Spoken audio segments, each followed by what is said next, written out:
So it's honestly just a couple. There's nothing too bad. Like my first question would be, what are your hobbies outside of your career? I hunt. What kind of hunting do you do? My favorite's duck by far. I duck hunt. I grew up duck hunting, and that's what I started doing on my own first. But now I pretty much bow hunt quite a bit for Yeah, I have some deer and turkeys. I have a friend that loves loves bow hunting deer. And I duck hunt when I get the chance. I used to be an avid duck hunter, but I don't do it too much anymore. I want to do. I've actually never gone deer hunting. I really only Yeah? duck hunt because my dad. I didn't really do much duck hunting until I was about 19 either. Mhm. And I started doing it. And now I do it a lot. It's fun. It's really fun. What do you what I do you? also have Okay. pottery. See all those pots Yes, sir. that are sitting there? That's interesting. Actually. See the one behind you? Do you have like your Black own? one? You have your own kettle and stuff, or I do. I have a kiln. I have a wheel. I have 2 kilns. I have a wheel. what got you into that? I'm just in graduate school and just looking for something creative outlet that Mhm. wasn't intellectual. It was kind of a break from the I books. got you. What kind of gun do you use when you duck hunt? Duck hunt? Remington Mhm. 1100. I use an 1187. Semi-automatic. Yeah, I've been using the same. Well, I've been using an 1100 since I was 17. I bought my first 1100 from Globe Distributors when I was 17 years old. I saved up the money working. And my dad, I was like $50 short or something, $30 short. My dad said, "Oh, let's go get it." That's So awesome. I got it. That was I remember I saved up. And I've had other shotguns. I bought a bunch of other shotguns. Really? I sold them all. Sold them I all. bought over-unders. I actually own Parkers. I have a couple of Parkers. I do not Those are like nice over-unders guns. actually though. That's I don't either. I I'm like not gonna shoot- side-by-sides better. Mhm. I've got a side-by-side 20 that was my grandmother's. I know the over-under isn't supposed side-by-sides to Parkers. throw you off, but it throws me off.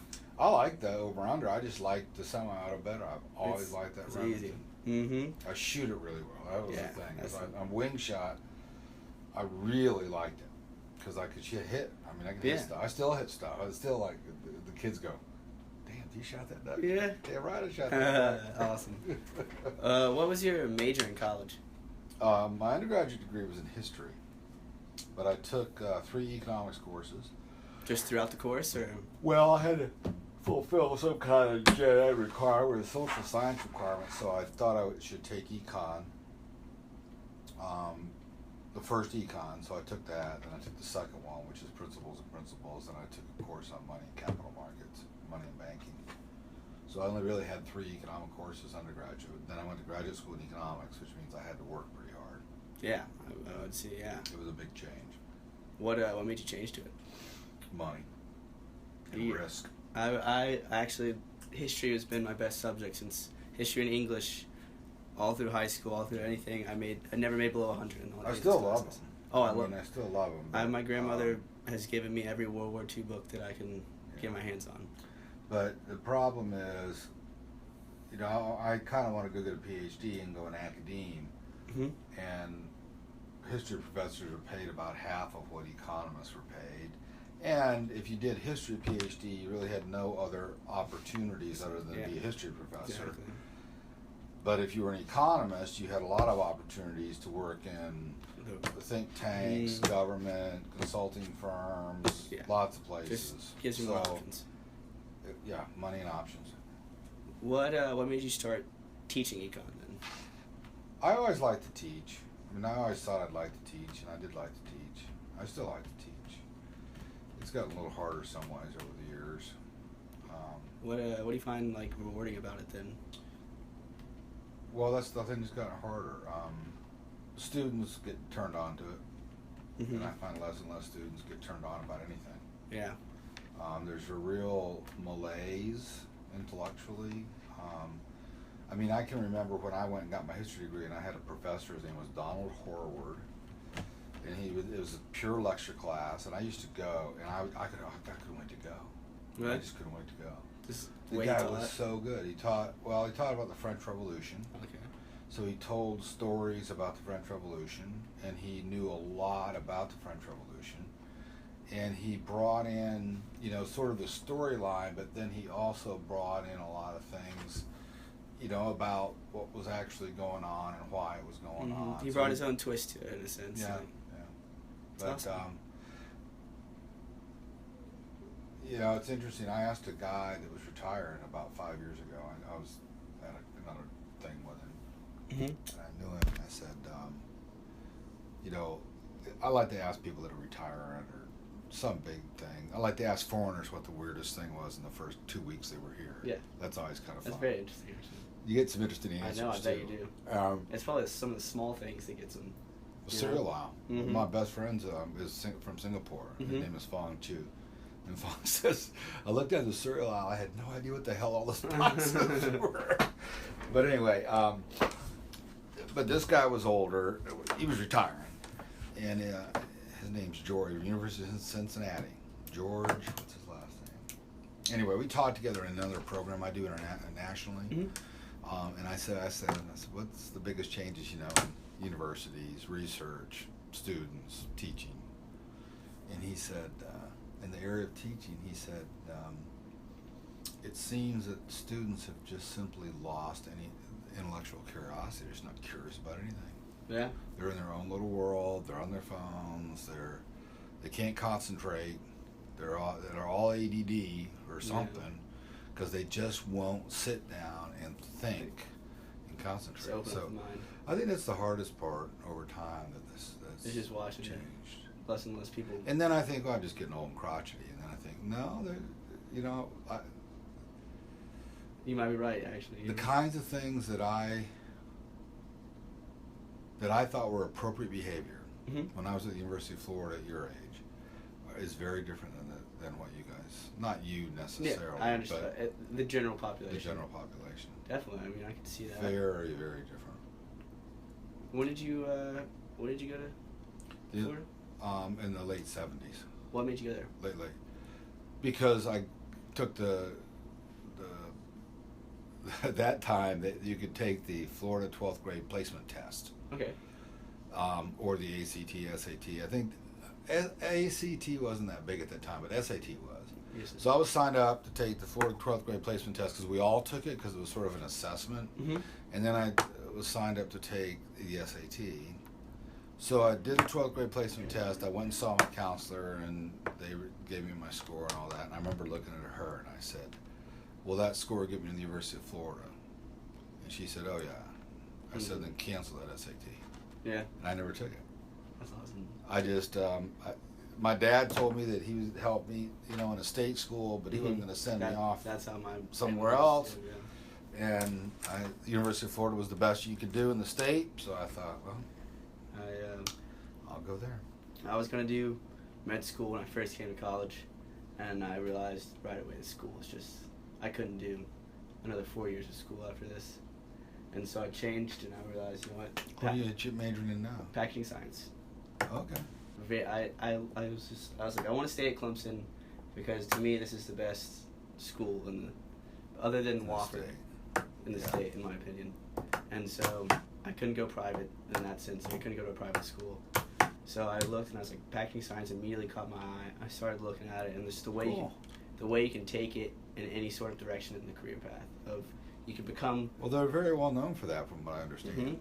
We're one of 7 universities that offer it. That's great. But what do you think makes like a person successful in your career path? Working. Just putting in the work. It's amazing how bad work ethic is. Yeah. It's stunning. You have to have natural gifts. You have to have the ability to do certain things. I mean, part of it's just the cards you get dealt, genetically. But beyond that, you can do a lot by having a really strong work ethic. And I find a lot of people don't have a very strong work ethic. They're pretty damn lazy when you get that. I understand that one. I've had a job since I was 14. And yeah, but you got lazy about your classes. I did. And when you get lazy about something you should need to be focused on, it'll go south on you. And real quick, I learned that the hard way. You take one too many days off, and you turn around and. I'm kind of stunned at how many people just don't come to class here. It kind of surprises me. But I had the same issue where I was before. It was even a little worse. So. You were at University of Florida, right? Or. No, I went to school there. I was teaching at a place called Florida Gulf Coast University in South Florida. Didn't Lane Kiffith just get hired to that for the football? I don't follow that. We don't play football. We don't have the FGC is a new school. I went down there to start the school. Oh, okay, that's interesting. So I went down there as the only economist and ended up hiring 7 or 8 economists. I bet that was a little. I bet that It was kind of neat. rewarding. Yeah, it was a little more entrepreneurial than most academic jobs. Yeah, I bet. I like That's- that. I I like that part of it. I love that entrepreneurial side of things. Yeah, I would it was want. fun. What is your expectation of students when they like come into your class? That they give it their absolute best shot. 110%, No, you can't give 110%, 100%. 100%. Even 100% is too high, but you know that they take it seriously enough to get something out of it. Mm-hmm. To But you learn at least something. take something away from it. Yeah, that they take something away. What would be your like best general advice to give a college student? Be responsible for yourself. Interesting. So would you say like a successful college student is responsible then? Yeah.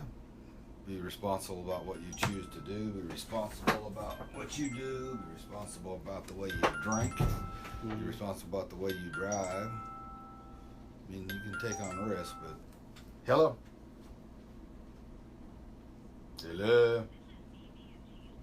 Oh gosh. Debit card fraud. Mm-hmm. I know what happened. I got a airplane ticket in Brussels. And they don't think it's you. I got to answer No, this. you're fine. I'll Yeah, stop pause it it. for a minute.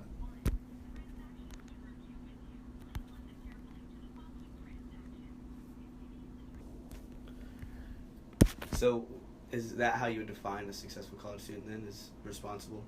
Well, I mean, and also part of that responsibility is to enjoy your time in college, Mhm. but also understand that you have a unique opportunity to actually delve into something and really learn about it. Mhm. And you should take advantage of that, and you should develop intellectually as well as in the other ways. Just grow as a person, but Like I told my daughters, it's the best 25, 30-hour week job you'll ever have. mm-hmm.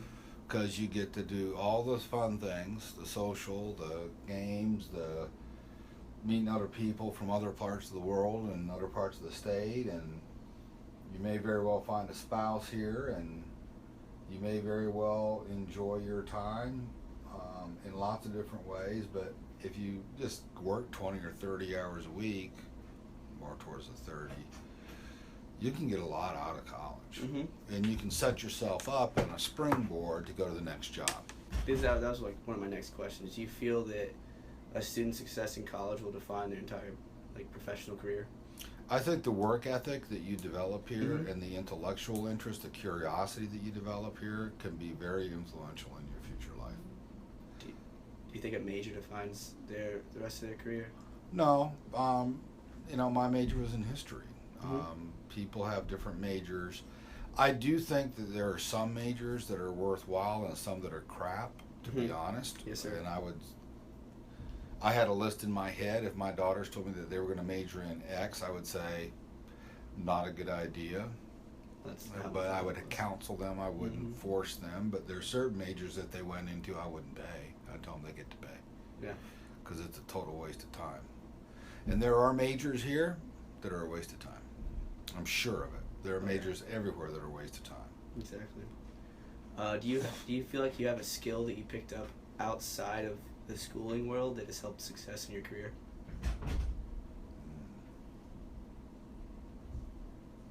A skill that I picked up outside that helps with my career. Something that you did not learn in school. Yeah, how to work. Just a work ethic? Yeah, Mhm. that I learned that outside of school. Yeah. I learned that from my father and grandfather. Yes, sir. It's something I picked up as well. From them. So that's good. I mean, if you pick that up, I had lots of jobs. I've got an unusual job list. I've been a Mhm. hot tar roofer. I did. I scraped for a little while before I could actually work for them. I did under the table where I worked for stonemason, Oh, yeah? shoveling all like when they'd shape it, shoveling up, putting it in a bucket, taking it away. Attaboy. That's good stuff. I loved it honestly. I had a friend of mine in college whose father owned a roofing and sheet metal company. He Mhm. hired a bunch of us. I worked hard, but we had a ball. I bet. One of my favorite jobs that I've been doing right now is I coach a swim team, and that's been actually really like I didn't Is think it of kids? It's from 3 years old to 18. I'm in charge of about 150 kids, Yeah. and it was really You like interesting. it? I love it. I didn't. I Okay. got burned out of swimming when I was doing it competitively, and then I came back and I coached, and it just You like sparked it it all better, again. yeah. I love it much better. But Do they swim here? Is there a place to swim here? fight. Clemson? They have a club swimming team. Do they? But the AD when he came in about 6 years ago, probably longer than that, cut the swimming program that they had here. He's done it like 3 different schools, I think. So, Yeah. Doesn't like the swimming program. Guess not. But is there like any element of professionalism that you struggle with? Would you say?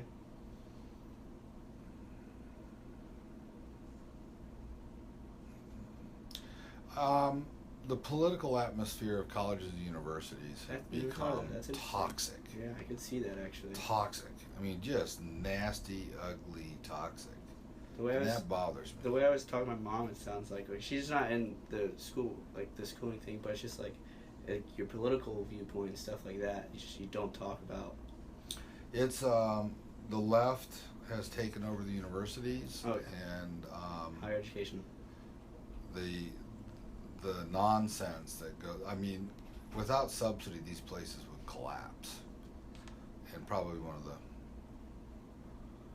things that will happen over time is that less and less of that subsidy is going to come in. Mm-hmm. But I think well, the political atmosphere has completely changed. Yeah. I got a great little article on that I could give to you by That'd be a guy great, named actually. Alan Kors. What It's called The Sadness of Higher Education, actually. Really? And it's short. It's pretty good. Interesting, I'll 'cause find it while we're sitting there. that was something that I've noticed is as soon as like the election got really heated, just everyone started flocking to interview at schools and stuff like that. Well, Professors what were forced- happened is much of the let me get this out of another. There we go. What's happened is as the country is secularized, people still have a need for a God, and that God for many of them has become the state, and it has become their politics. Mhm.